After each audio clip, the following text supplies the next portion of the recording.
Well, I've just stripped down the Airtronic D5, taken the burner plate off. That's out of the way.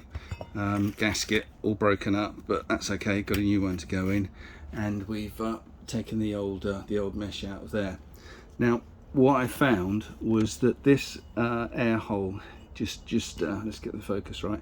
That air hole just there was completely blocked up, and the result is that the unit has not been firing up successfully.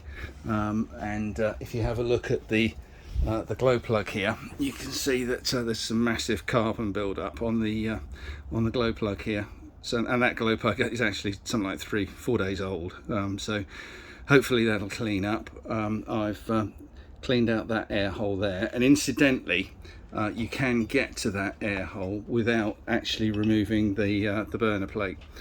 So that's good to know. So that means that you don't necessarily have to buy yourself a service kit just to get at that.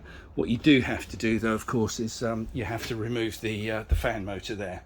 But that's quite straightforward. And these are the other little, that's the casings and the other brackets and stuff. So yeah, so an Airtronic D5, completely different to D2 and all the other videos that you'll see on YouTube.